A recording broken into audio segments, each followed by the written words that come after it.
Assalamualaikum warahmatullahi wabarakatuh. Salam sehat untuk kita semua. Sebentar lagi insya Allah kita akan memasuki bulan suci Ramadan. Sebagai seorang muslim, maka salah satu kewajiban kita adalah menjalani puasa Ramadan. Nah, hal-hal apa saja yang harus diketahui oleh pasien gagal jantung sebelum menjalani puasa Ramadan? Puasa Ramadan telah diketahui memiliki banyak manfaat untuk kesehatan. Salah satunya adalah memperbaiki faktor-faktor risiko kardiometabolik seperti menurunkan berat badan, menurunkan kadar kolesterol dalam darah, serta menurunkan tekanan darah.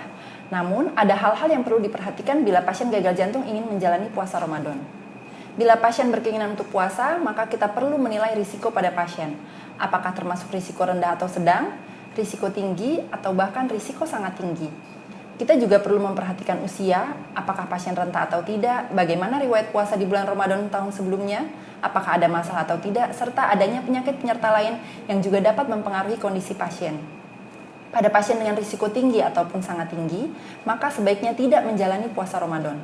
Yang termasuk pasien gagal jantung risiko tinggi dan sangat tinggi adalah pasien gagal jantung lanjut, yaitu pasien yang memiliki pompa jantung rendah, kurang dari 40%, disertai adanya keluhan mudah sesak meskipun hanya melakukan aktivitas ringan, atau bahkan mengeluh sesak saat istirahat.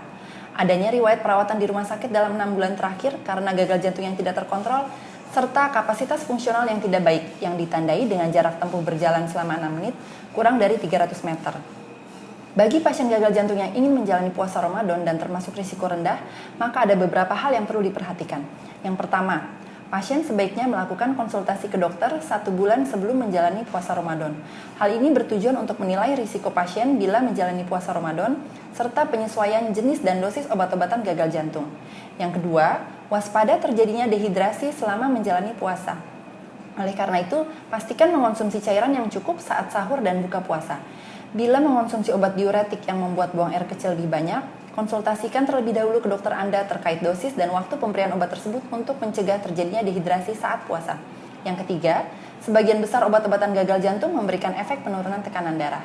Untuk menghindari terjadinya hipotensi atau tekanan darah rendah dan keluhan pusing akibat hipotensi, dapat dipertimbangkan pemberian obat-obatan setelah buka puasa. Yang keempat, pastikan konsumsi makanan yang cukup dan bergizi saat sahur dan buka puasa. Jangan lupa untuk istirahat yang cukup juga ya, agar tetap sehat selama menjalani puasa. Yang kelima, aktivitas fisik tetap dapat dilakukan selama menjalani puasa Ramadan. Untuk mencegah terjadinya hipoglikemia atau kadar gula darah yang rendah, pasien dapat melakukan aktivitas fisik dengan intensitas sedang pada sore hari menjelang buka puasa. Yang keenam, tetap rutin minum obat agar tidak mengalami perburukan kondisi gagal jantung.